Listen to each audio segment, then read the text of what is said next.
Se eu tô dizimando e ofertando, é porque essa semente chegou na minha casa.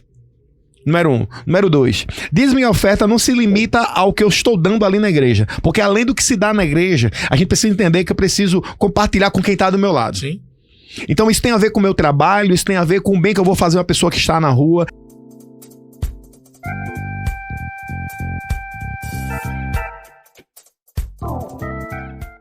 Graça e paz, povo de Deus! Seja bem-vindo, seja bem-vinda a mais um do Pai para o Filho Cast. E hoje com uma presença de peso, viu? De peso. Nosso pastor Bruno Catunda. Palmas para o pastor Bruno Catunda. Piadas. Não, Lucas, por favor, com mais força. Palmas para o pastor Bruno Catunda. Rapaz, você é convidado, já recebe uma... Já começa com alegria. E a intimidade aqui tá totalmente estabelecida. Amém. Eu conheço o Bruno só desde os... Quantos anos você tinha no filme? Eu tinha uns 15 anos e 15 quilos. E graças a Deus estamos juntos nessa caminhada. Pastor da nossa igreja, homem de Deus, pastor... Quem tem aturado ele todos os dias é a pastora Jaira, né? Que a gente tem orado muito pela vida dela, né? Ela que contribuiu aí nesses Muito. outros quilos que apareceram no caminho, né? Passava Exatamente. fome em casa. Difícil. Nosso irmão Rogério não veja aí. Ele não veja, joia. Minha mãe, principalmente. Meu Ela Deus. vai se chatear. E hoje nós vamos continuar a nossa série sobre o livro de Provérbios. Hoje é Provérbios quanto, Lucas? 3. Provérbios 3. Número par. Número par. 3 é ímpar, viu, meu filho? Meu Deus do céu, uma hora dessa. Par. 3 é ímpar. 1 é ímpar, 2 é par, 3 é ímpar. Me esqueci. Vou Meu jogar pau Jesus. ímpar com ele já. Bora, vamos brincar de zerinho ou um já zerinho aqui. um. E a gente vai usar... Qual a linguagem que a gente tá usando aí na sua Bíblia? NA. Em minha Nova Almeida atualizada.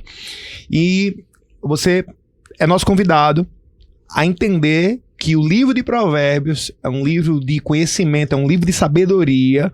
E hoje nessa mesa aqui a gente quer falar sobre a graça de Deus, sobre o direcionamento da palavra, naquilo que este livro serve de ponta, de direção para as nossas vidas. Então, prepara teu coração, vai ser demais. Amém. Vamos lá? Capítulo 3, versículo 1, Lucas. Vamos lá, verso 1. Meu filho, não se esqueça dos meus ensinamentos e que o seu coração guarde os meus mandamentos, porque eles aumentarão os seus dias e lhe acrescentarão anos de paz e vida. Eita, pastor, a Vida e gente já paz. começa com uma direção aqui que é o segredo da vida longa, né? Não, ele já remete a Moisés. Isso prova um conhecimento da palavra do Senhor por parte do escritor de Salomão. Salomão é um absurdo de conhecimento, né? E ele já remeter a essa promessa contida lá no 4º mandamento, honrar pai e mãe, Sim. e se prolongarão os dias da Sim. tua vida. É se apropriar da palavra de Deus para dizer, olha, ela é verdadeira, ela é real, ela não mudou. Eu estou falando séculos depois de Moisés, mas mantendo a mesma ideia que Sim. foi proposta por ele e colocando aí a sabedoria, a confiança, os mandamentos, a ordenança, o caminho, a permanência no caminho do Senhor, atrelada a uma promessa. Isso é espetacular, Sim. né? É espetacular demais. E aqui, nessa questão da promessa, algumas pessoas se confundem no que se refere a honrar aos pais, honrar a Deus, no que se refere a... Não, honrar é fazer tudo o que o outro quer. Será que honrar ao pai e à mãe? Porque aqui existe essa direção, veja. Filho meu, não te esqueças da minha instrução e o teu coração guarde os meus mandamentos, porque eles te darão longura de dias, pelo menos na minha versão diz assim, e anos de vida e paz. E nós sabemos que honrar o pai e a mãe nos aponta para essa vida longa. Mas será que honrar é fazer tudo o que o outro quer? Absolutamente não. Até porque pode haver direcionamentos que sejam equivocados moralmente e equivocados espiritualmente. Eu lembro de um amigo meu que decidiu entregar a vida a Jesus, o senhor deve conhecer, Everton Vinho. Sim. E ele entregou-se a Jesus, a família praticava uma outra religião E um dia chegou o dia do batismo dele. E no dia do batismo, ele foi escondido dos pais. Sim. E porque os pais até então não concordavam. E foi voltando com medo de levar uma surra ou uma repreensão um pouco mais dura, um castigo maior. E quando voltou, os pais enfim entenderam que aquela decisão era uma decisão que tinha sido maturada em Jesus.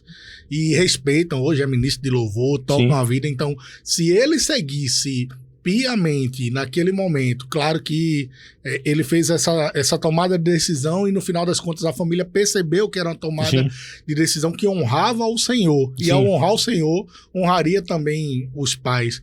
Né? E aí ele tocou a vida, nem sempre as orientações que um pai ou uma mãe dá necessariamente, tá viralizando por esses dias, pastor, uma coisa absurda que está sendo normalizada. Tá uma trend nas redes sociais mostrando pais gravando os filhos falando palavrão, para mostrar quais palavrões o filho conhece. E isso é normalizar o absurdo. Exatamente. Imagina um pai incentivar uma situação dessa. Claro que a criança que não tem um discernimento, ela termina falando, algumas falam bobagens até, mas nem toda orientação de fato tem que ser seguida e somente com o Senhor a gente adquire essa sabedoria. Então a compreensão do honrar a Deus, honrar o pai e a mãe é no Senhor. No Senhor. No Senhor. Porque na hora que a gente coloca honra teu pai e tua mãe, eu entendo que honrar é fazer tudo que o outro quer, tudo que o outro tá me direcionando, eu preciso entender que eu vou honrar sim o meu pai, eu vou honrar sim a minha mãe, eu vou atender os pedidos dele sim, mas no Senhor. É quando eu entendo que sim, eu estou servindo meu pai e minha mãe, só que eu, meu pai e minha mãe, servimos a Deus. Perfeito. E se eu honro a Deus, eu honro a eles, e não as posições inversas. Pode ser que em algum momento de conflito, foi o caso do nosso amigo, ele precisou entender qual era o chamado, qual era o propósito da vida dele. O propósito da vida dele era servir a Deus. E nisso aí, ele precisou ir no sentido, na direção que Deus estava chamando ele para viver. É isso, perfeito. O verso 3 diz assim, não se afastem de ti a benignidade e a fidelidade. Ata-as ao teu pescoço, escreve-as na tábua do teu coração. Assim acharás favor e bom entendimento à vista de Deus e dos homens. E aí, Lucas? Não afaste de ti. A benignidade é a capacidade de fazer o bem. É a capacidade de ser benigno. E a fidelidade é a capacidade de ser fiel. Ele está dizendo, olha, não afaste de ti a tua capacidade de fazer o bem, nem tampouco a tua capacidade de ser fiel. Ata-as ao teu pescoço. Ele está dizendo, pega uma tábua, pega um cordão, bota aqui e amarra ela no teu pescoço.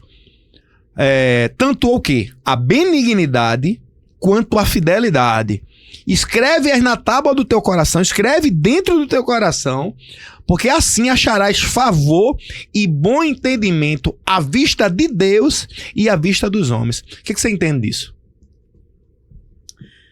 Que a gente não pode se afastar das coisas direitas. A gente não pode se afastar da fidelidade, que é ser fiel. A gente não pode se afastar das coisas certas. E isso aqui, você entende que isso é um conselho ou é uma promessa? Ou é os dois? Os dois. Os dois. E eu concordo com você que são os dois, porque ele começa dizendo, não se afaste, isso é um conselho. Não tire de você a benignidade e a fidelidade. Aí ele termina dizendo, assim acharás. Aí aqui ele fez uma promessa. Só que essa promessa quem tá dando não é Deus, quem tá dando é Salomão, ó. Sim. Assim você vai achar. Ele tá dizendo, eu vivi isso. Eu achei entendimento, bom entendimento, tanto diante de Deus, quanto diante dos homens. Salomão deu o segredo do sucesso dele. Perfeito. E tem algumas camadas nesses dois versículos que são, mais uma vez, uma remete a Moisés, tábua, uma palavra muito própria da lei de Moisés, e uma palavra específica que remete ao pai de Salomão, que é quando ele diz assim, olha, escreve-as na tábua do teu coração. Sim. Aí eu lembro de Davi. A tua palavra está no meu coração para eu não pecar contra ti. Remete benignidade e fidelidade lá na frente do apóstolo Paulo.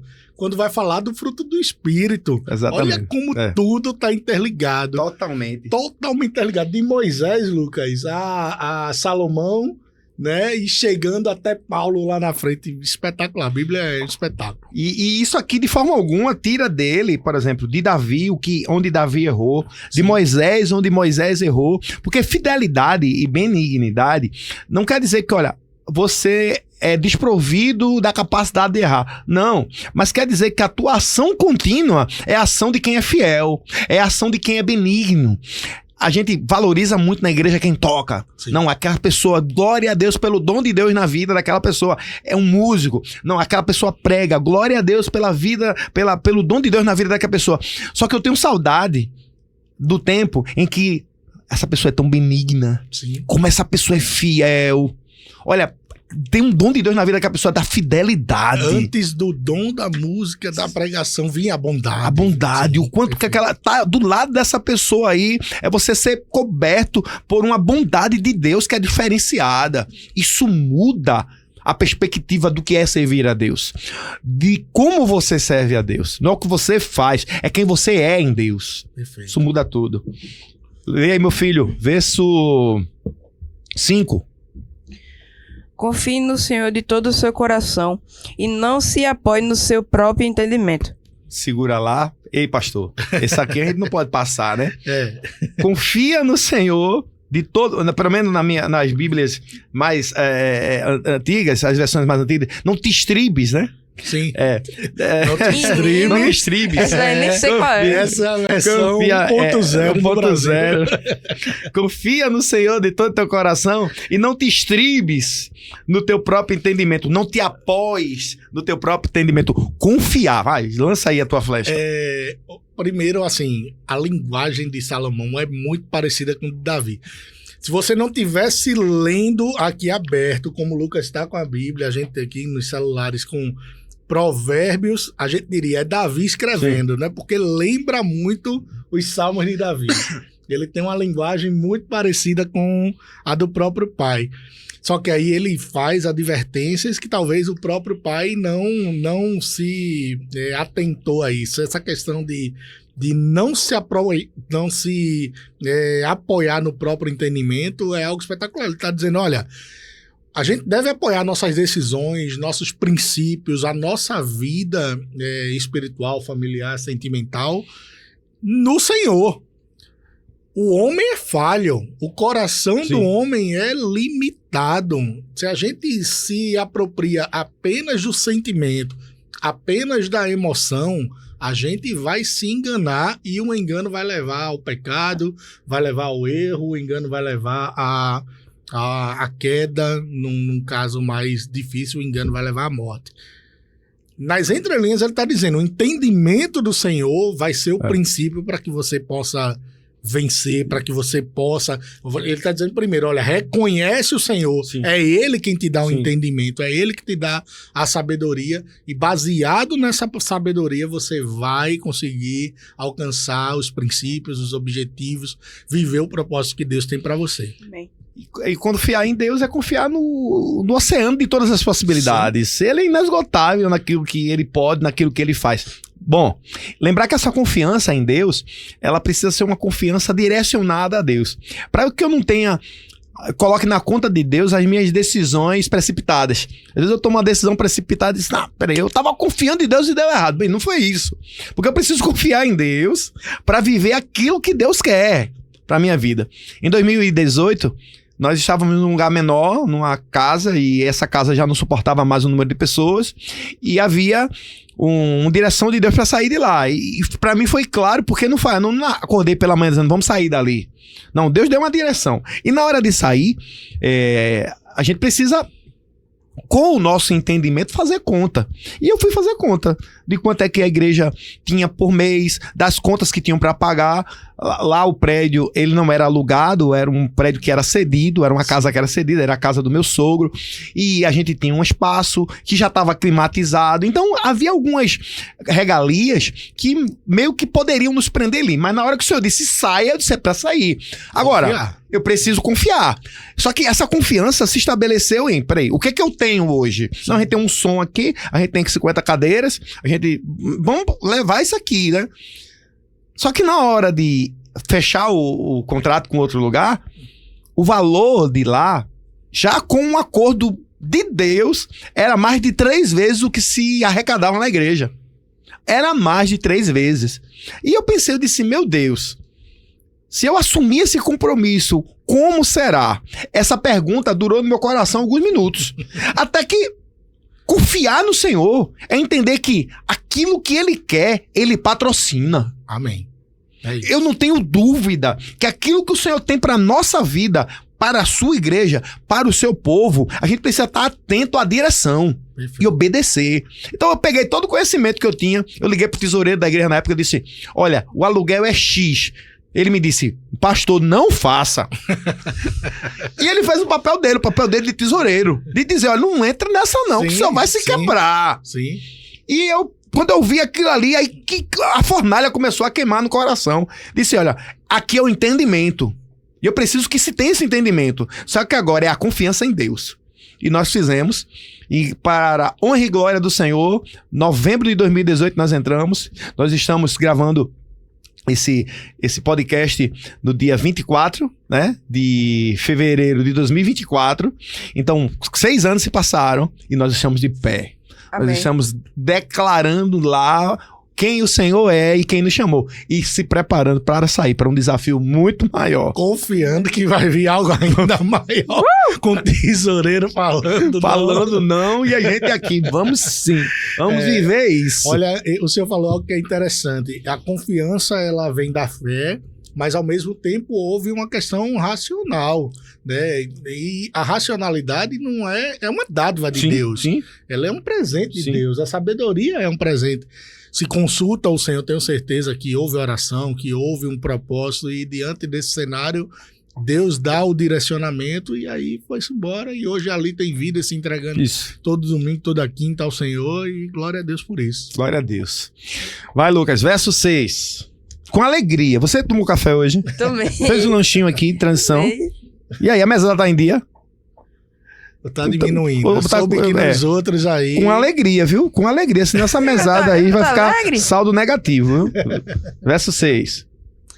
Reconheça o Senhor em todos os seus caminhos, e Ele endireitará as suas veredas. Não seja sábio aos seus próprios olhos. Tema o Senhor e afaste-se do mal. Pronto. Versos 6 e 7. Reconhecer o Senhor e depois, olha... Não seja sábios aos teus próprios olhos. Teme ao Senhor e aparte-se do mal. Bom, por quê? O que vai acontecer se você temer o Senhor e se apartar do mal? Ele vai endireitar as tuas veredas. Lembrar que vereda é caminho estreito. Então ele está falando que o caminho que talvez seja espaçoso demais, ele vai transformar em um caminho certo. Porque caminho estreito dá a ideia de dificuldade, mas também dá a ideia de trajetória certa. Trajetória correta. Eu no caminho estreito, eu não sei pra onde é que eu vou. Melhor, eu não tenho opções, eu tenho que seguir. Não há muita alternativa, é aquilo ali. E é maravilhoso entender que o caminho que eu estou seguindo é uma vereda de justiça. Perfeito. Não vou me perder, não vou desfocar, eu sei pra onde eu tô indo. Aí ele termina com: reconhece em todos os teus caminhos, ele te endireitará tuas veredas, não seja sábio aos seus próprios olhos. Até porque a sabedoria não é algo que eu tenho. Sabedoria é algo que eu vivo. É algo que eu expresso. É algo prático. É isso. Porque se for uma coisa que eu sei sobre, é só conhecimento. Tem uma diferença que eu costumo falar assim, diferença de conhecimento e sabedoria. Conhecimento é saber que o tomate é uma fruta. Sabedoria é não colocar o tomate numa salada de fruta. Né? A gente não coloca, a gente coloca lá. Com certeza. A gente coloca mamão, coloca manga, uma série de outras frutas, mas sabe-se que o tomate é um fruto, mas não se coloca ele numa salada de frutas. Eu já coloco aí o que o próprio Salomão descreve lá em Provérbios 4:18, a vereda do justo é como a luz da aurora, que vai brilhando mais e mais até ser dia perfeito. Exatamente. É um caminho que é difícil, é complicado, mas ele vai sendo iluminado a cada passo até se tornar dia perfeito. Dia perfeito, o Salomão ele está se remetendo ao meio-dia. Sim. O maior calor do Sim. dia, que apresenta também dificuldades. Se você ficar exposto num sol do meio-dia, você vai se Eu torrar. acho que é que assim, mas se torrar, né? Até... Tem, né, uma Eu não entendi. proeminência maior. Eu não entendi a aplicação. Não, porque... Ainda o bem quê? que foi Lucas que fez essa piada. Por que o quê, meu filho? Ele Meu tem Deus. uma sombreira maior, né? Eu acho que eu vou mudar o nome do podcast. Pra ser apenas do pai. Mas, rapaz, É porque essa você até reflete, entendeu? Aqui. a gente se esconde debaixo dele. Em fica casa a gente tranquilo. conversa. E assim, você tá debaixo de um sol do meio-dia que apresenta outras dificuldades, mas é o dia perfeito. É o momento em que o sol mais está brilhando. É o momento em que a gente está mais iluminado e diante disso tem menos trevas. Tem Exatamente. menos trevas, está mais distante do pecado, mais distante do inimigo, mais próximo de Deus. E ele diz, reconhece, Senhor, em todos os teus caminhos, ele endireitará essas suas veredas. O Senhor falou algo que também é muito interessante. A vereda é um caminho estreito e é preciso permanecer nessa vereda. Jesus fala que ele é o caminho, a verdade e a vida, e não há atalhos. Não A existe. vereda ela não permite atalhos. Em outro momento, Jesus fala, olha, permaneçam nesse caminho, ele é estreito, né? Do contrário, o caminho que leva à perdição é muito largo, né? Mas é preciso permanecer nesse caminho, ainda que seja uma vereda, ainda que seja uma agulha apertada, mas a gente tem que passar por ela, com lutas, mas com vitória também. É isso aí. Glória a Deus. Amém. E você tá no nosso Do Pai para o Filho Cast. Nós estamos no 3º capítulo de Provérbios. E esse momento é bem especial. Você pega o que você está assistindo. Você está abençoando a tua vida, ó, tira um print. Sobe lá no teu Instagram, marca a Christian Tema Church, marca esse podcast e entenda que toda vez que você faz esse tipo de coisa, a gente alcança mais vidas, mais pessoas. E ao alcançar mais vidas e mais pessoas, nós vamos alcançar corações para Jesus. Então, Amém. faz isso agora. Não espera pro final, não vai que não dê tempo. Vai, tira um print aí, ó, esse sorriso bonito, especialmente esse lado de cá, e envia para o maior número de pessoas que você puder, no WhatsApp, onde você tiver acesso agora. Este é o momento. Acho que é legal também curtir, né? Curtir, Curtir bastante, compartilhar. compartilhar com o pessoal, Comentar. postar nas redes. Eu beleza. quero fazer uma meta que no vídeo passado foi 5 pessoas, não foi isso? por pessoa, para ser enviado. Agora vai ser 10. 10 Boa. A pessoas. meta. Boa. 10, enviar para pelo menos 10 O pessoas. famoso dobrou a meta. Lucas dobrou a meta fácil. Eu espero que ele não resolva dobrar a meta da mesada, né? Porque dobrar Mas ela negativo. já tá negativa. Dobrar negativo é difícil. Vamos lá. Continue aí, meu filho. Vê se você vai ganhar alguma coisa esse mês. Verso 6. Não, verso 7, né? 8, não? 8. Isto será como remédio para o seu corpo e refrigério para os seus ossos. Honre o Senhor com os seus bens e com as primícias de toda a sua renda. Segura aí. Honre ao Senhor com os teus bens e com as primícias de toda a sua renda. Como pastores, um momento muito especial na igreja, para mim, para minha vida, é um momento de dízimo e oferta. O que acontece? Existem muitos lugares e muitas pessoas que falam desse momento de dízimo e ofertas. Mas eu quero dizer que a minha noção de dízimo e oferta vai além do que você acha que é colocar um envelope ali dentro do gasofilácio ou dentro da cestinha de receber os valores. Eu entendo que, primeiro, se eu estou dizimando e ofertando, é porque essa semente chegou na minha casa. Número 1. Número 2. Dízimo e oferta não se limita ao que eu estou dando ali na igreja. Porque além do que se dá na igreja, a gente precisa entender que eu preciso compartilhar com quem está do meu lado. Sim. Então isso tem a ver com o meu trabalho, isso tem a ver com o bem que eu vou fazer uma pessoa que está na rua, isso tem a ver com os recursos que nós vamos direcionar para os nossos ministérios que trabalham diretamente com a pessoa que está numa situação de risco. Então, oferta e dízimo em valores, para mim é o mínimo.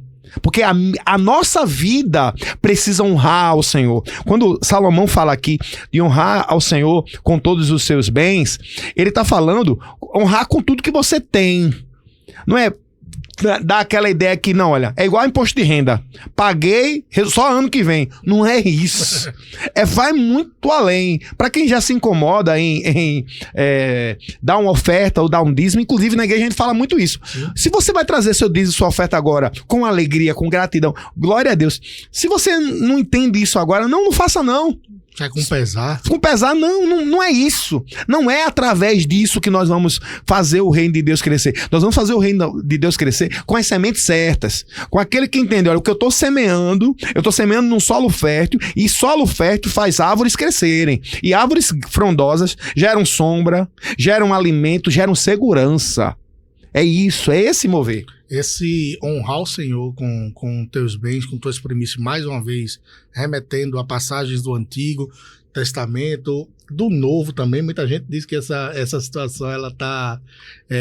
vou fazer um trocadilho aqui, viu, pastor? Dizimada, tá extinta, quando na realidade a gente deve continuar mantendo a obra do Senhor. O próprio ministério de Jesus existia a entrega. Quem cuidava do tesouro era o Judas. E as mulheres eram as melhores contribuintes, né? Com certeza. As mulheres eram as que mais contribuíam. Entregavam tudo. A viúva pobre é o maior exemplo. Tudo. O senhor falava aí dos ministérios de compaixão que existem em nossa igreja, e eles são espetaculares, são bíblicos. Ministério Graça, com alimentação direta para as pessoas em estado de vulnerabilidade.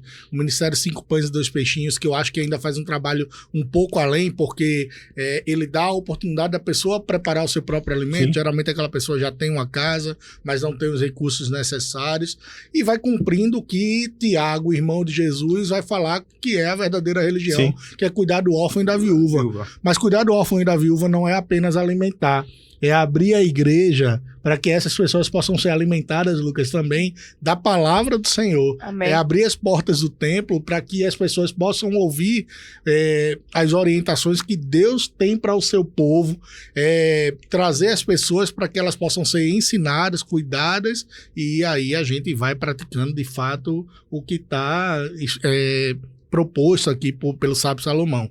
No versículo anterior, pastor, eu queria voltar rapidinho, se o senhor permite. Por favor. Isso tudo, ou seja, toda essa sabedoria constituirá em saúde para o teu corpo. Sim. E vigor para os teus ossos. Você está dizendo, olha, isso tudo faz bem.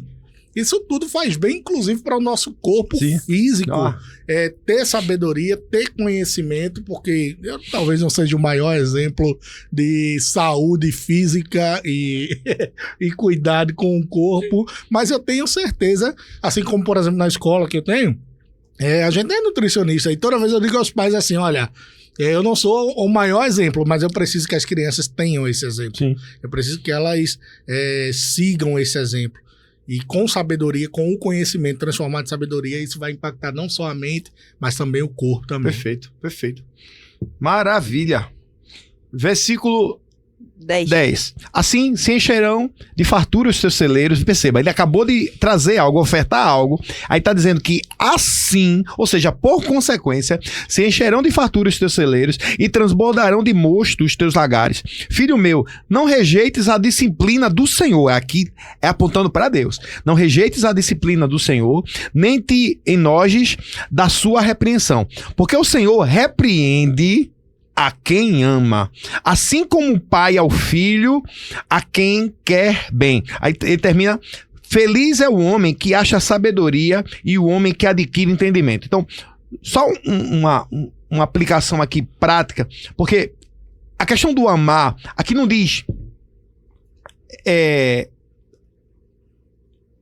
extinguir, apagar, destruir. Aqui fala repreender.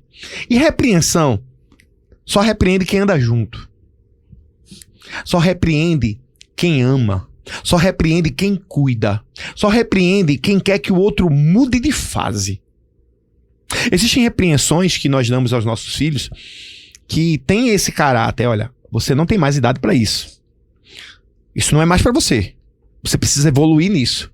E Deus, eu me vejo muito, algumas vezes orando sobre esse tipo de situação, para que eu não esteja mais errando naquilo que eu comecei errando na minha caminhada.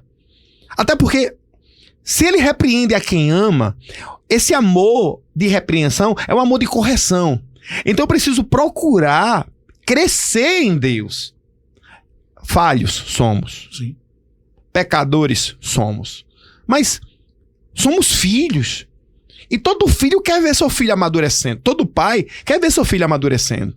Todo pai quer ver que o filho não é mais aquela criança que ele era, mas que repousa sobre ele o amor de criança e o amor que o trouxe até essa idade. Então não, você não pode usar esse texto como aprovação para o que você vai errar.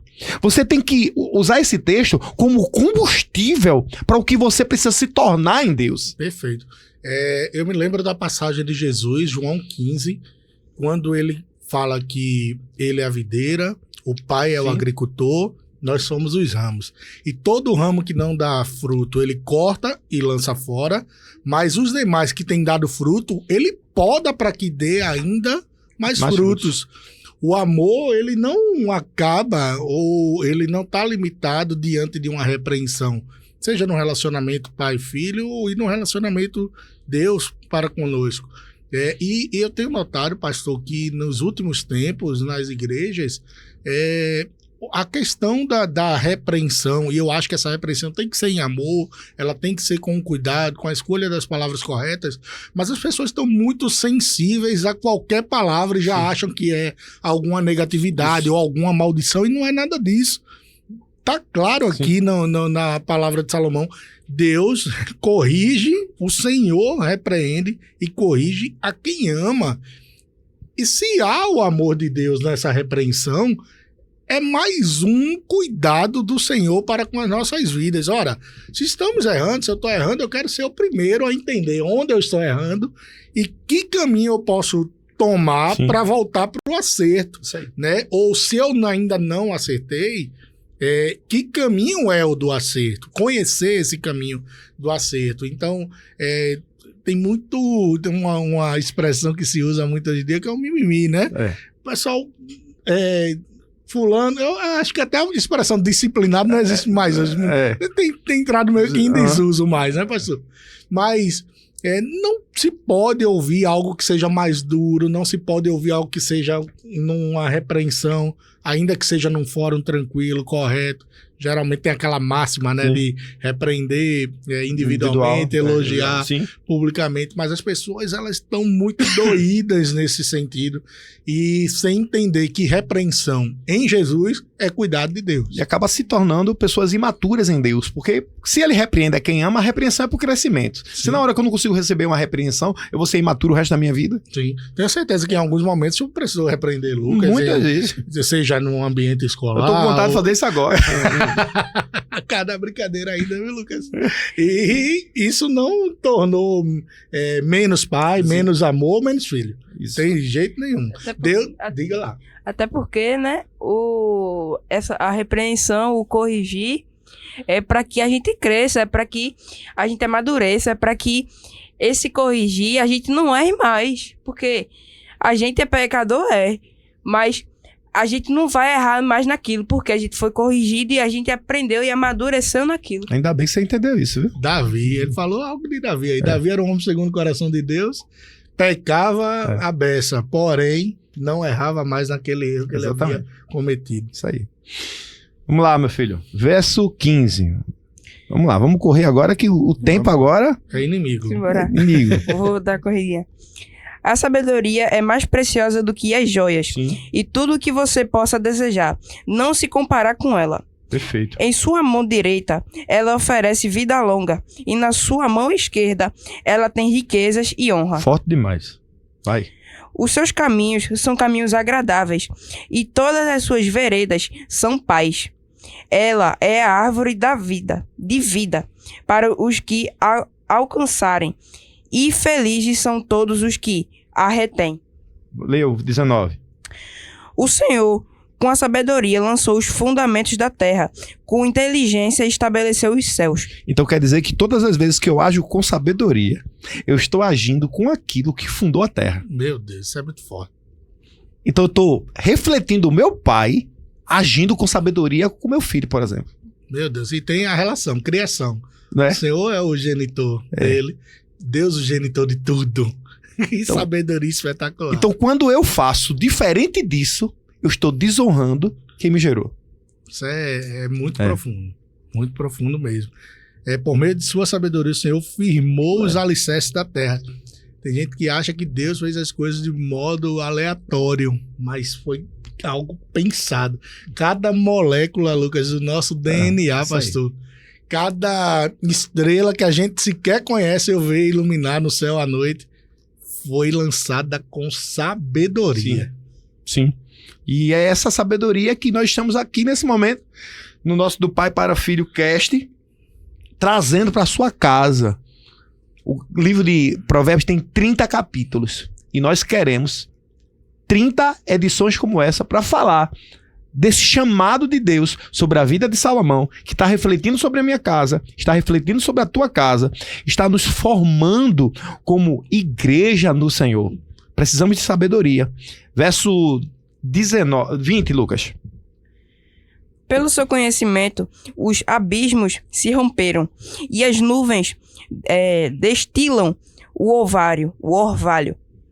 Meu filho, que estas coisas não se afastem dos seus olhos.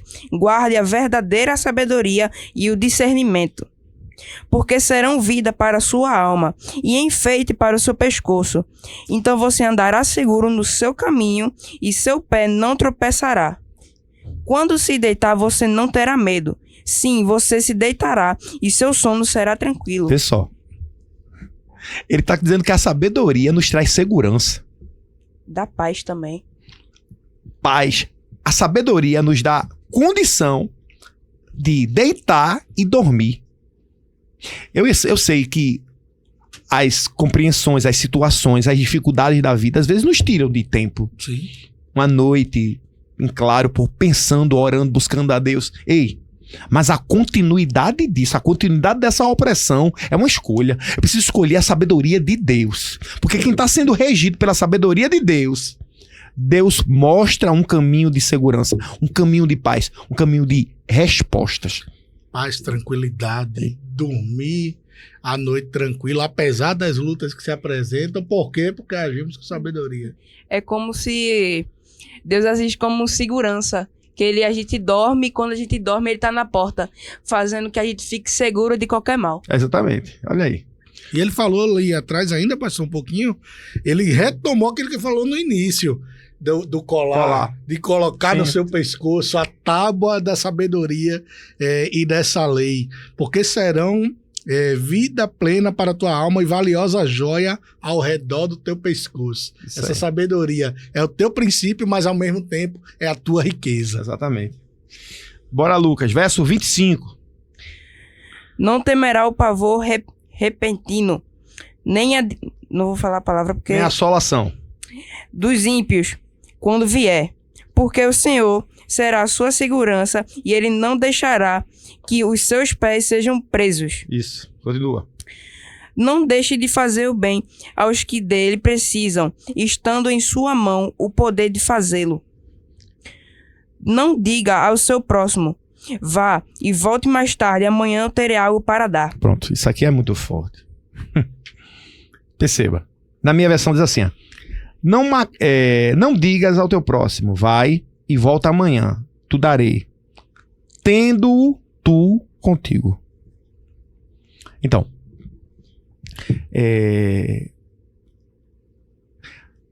o ajudar, ele precisa ser entendido como um reflexo daquilo que eu sou em Deus.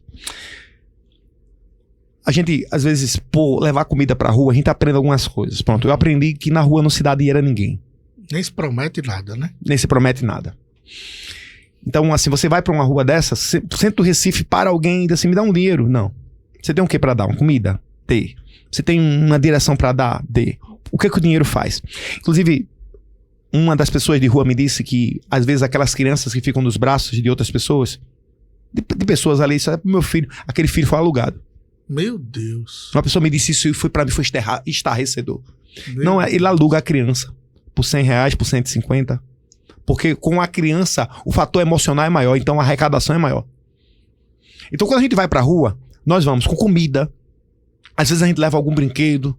Dependendo da situação, a gente pode até levar algum remédio. Roupa, né? Roupa, água. Mas dinheiro, não. O que esse texto diz? Esse texto, por acaso, disse que você tem que dar tudo o que você tem? Não. Ele está dizendo assim, ó. Se você pretende dar algo a alguém, veja que aplicação. Lê de novo, por favor. Não diga Qual versículo? 28. 28. Não digas ao teu próximo. Leia. Não diga ao seu próximo, vá e volte mais tarde. Amanhã terei algo para dar. Pronto. Então, ele está dizendo, olha, se você tem algo e você entendeu o que é para ser feito, Deus já te deu essa direção, faça. Imediato. Obediência. Faça. Sabe? Eu preciso falar de uma situação que aconteceu conosco. A gente está numa perspectiva de construção, então tem muita coisa acontecendo. E eu trabalho, eu sou um professor, então eu tenho um salário. E nesse salário, a gente oferta, a gente dizima, a gente doa comida, a gente ajuda quem a gente pode ajudar. Só que a minha família cresceu um pouco. A gente recebeu umas pessoas em casa e os custos aumentaram. Por consequência, eu não vou mexer no dízimo, eu não vou mexer na oferta, eu não vou mexer no que eu faço. Mas eu preciso fazer com que a gestão do meu dinheiro seja uma gestão melhor. Eu preciso abrir mão de certas coisas para que tudo seja suprido. Só que aconteceu uma situação com alguém que chegou e disse: pastor, eu tô passando por isso, não me pediu nada. Só me disse, eu tô passando por isso e por isso. E o que é que eu podia fazer na hora? Vem cá que eu vou orar por você. Lógico que eu vou orar. Mas o que é que eu posso fazer na hora? Naquela hora? Eu podia dar os R$1.000 que a pessoa tava precisando? Não. Eu podia dar o quê? Eu dei uma direção. Eu vou ligar para uma pessoa agora e essa pessoa pode te arrumar algo que vai te ajudar com isso. E quando eu liguei, a pessoa atendeu e ela disse: ele só quer pedir para ir lá agora. Eu fiz: você tem dinheiro para ir? Fez: não, pronto. Aí eu vou pagar o valor agora para você vai de Uber. E a pessoa foi e tá empregado. Amém. Vamos lá. Vai para casa que eu vou ver o que eu vou poder fazer. Eu podia fazer aquilo naquela hora. E o que eu fiz? Produziu algo. É isso. Não tem a ver com, não, eu vou dar o dinheiro da feira. Não, eu tenho pessoas para sustentar. É isso. Mas eu posso fazer uma feira para ele, não vai interferir. Amém. Por que eu não posso fazer? Faço. Eu vou conseguir fazer isso todo mundo? Não. Eu preciso obedecer à direção. Quem obedece à direção de Deus nem vai direcionar o que não devia, nem vai faltar para ele. Sempre que possível, no versículo 27, olha aí, possibilidade. Sim. Nem sempre a gente está dentro das possibilidades. Sim. Não deixes de cooperar com quem precisa de ajuda, porém, havendo possibilidade, não se furte de fazer isso o mais rápido possível, porque quem está pedindo a ajuda, e aqui a gente fala porque geralmente já remete logo a algo relacionado ao alimento, mas pode ser uma ajuda de oração. Sim. Né? E oração, sim, sempre é possível orar. Não há um momento em que a gente não possa dizer não, né? A gente está lá disponível, ora, estende a mão, mas esse caso aqui relacionado à compaixão, ele precisa ser dentro das possibilidades e havendo a disponibilidade, ajudar o mais rápido possível. De forma imediata, isso aí. Verso 26, né? Porque o Senhor será a sua confiança e guardará os teus pés de serem presos. Não negues o bem a quem é direito, estando no teu poder de fazê-lo. Não digas ao teu próximo, vai e volta, amanhã te darei, tendo tu contigo. Não maquines o mal, verso 29, contra o teu próximo, que habita contigo confiadamente. Não contendas com um homem sem motivo, não te havendo ele feito mal. Olha, quem tem que assistir isso são as mulheres. Cuidado, viu, mulher? Isso aqui é pra você. Eu senti agora que eu tinha que dizer isso pra alguém. Não tenhas inveja do homem violento, nem escolhas nenhum de seus caminhos, porque o perverso é abominação para o Senhor, mas com os retos está o seu segredo. A maldição do Senhor habita na casa do ímpio, mas ele abençoa a habitação dos justos. Aí tem que ter cuidado com essa compreensão aqui de maldição. Como é que tá na sua Bíblia? A maldição do Senhor está sobre a casa dos ímpios, mas ele abençoa o lar dos justos. Pronto. Essa maldição não tem a ver com um Deus maldito. Sim. Essa maldição, ela é uma frase. A palavra maldição aí, o original, é uma frase. E ela é necessário entender. O que é a maldição? Bem, maldição que significa Deus quer que aquilo dê mal, bem, que dê errado. Bem, não é isso.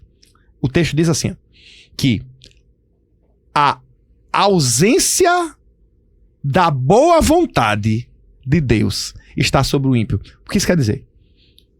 Que não é interesse de Deus que o que o ímpio está fazendo prospere. Porque, vamos lá, a palavra maldição quer dizer aquilo que vai fazer o mal. E Deus não faz o mal. Mas em compensação, Deus não patrocina o que não é diante dele, reto e íntegro. Exato. Ele só patrocina o que é diante dele. Então, esse texto está dizendo que o que Deus não aprova, o coração que Deus não aprova, não é patrocinado por ele. Isso quer dizer que por acaso Deus tirou a vida? A gente tem o sopro de vida em nós. E todo dia é uma oportunidade. Todo dia nós temos uma oportunidade para fazer melhor, para crescer, para nos aproximar dele. Então, essa oportunidade está estendida agora. Alguém diz, mas eu conheço uma pessoa mal, que tudo que ela faz, ela tem dinheiro, ela tem isso. E quem foi que disse que bênção tem a ver apenas com dinheiro? Exato. E ele ainda diz assim, olha, não tenha inveja dessa pessoa. Não tenha uma ideia de que por ele fazer o mal, eu devo valorizar isso e fazer também, porque esse não é o caminho. Né? Pobre é aquele que só acha que é rico de dinheiro, quando na realidade ele é importante, ninguém diz isso. Sim. Ninguém diz o contrário, mas ele não é tudo. Jesus coloca ele numa categoria de Deus quando compara a Mamon, e é preciso ter a sabedoria suficiente para entender isso e entender que existem outras riquezas, sendo a sabedoria a primeira delas, sendo a presença de Deus. Sim. Uma grande riqueza para nós também. Exatamente. Verso 34. Ele escarnece dos escarnecedores, mas dá graça aos humildes. Lucas, verso 35. Os sábios herdarão honra, mas os tolos está reservada a vergonha. E esse último verso, eu creio que é o que a gente está procurando aqui. Sabedoria. Você está buscando a Deus, lendo a sua palavra. O nosso Do Pai para o Filho Cast tem como propósito semear sementes de sabedoria na sua vida. Eu quero te dizer isso nesse momento. Não sei que hora você está assistindo, não sei onde você está. Ei, uma semente de sabedoria foi semeada em você. Sementes precisam ser regadas. Regadas com oração, regadas com disposição a servir a Deus. Que essa semente ela possa germinar em você e gerar fruto de justiça.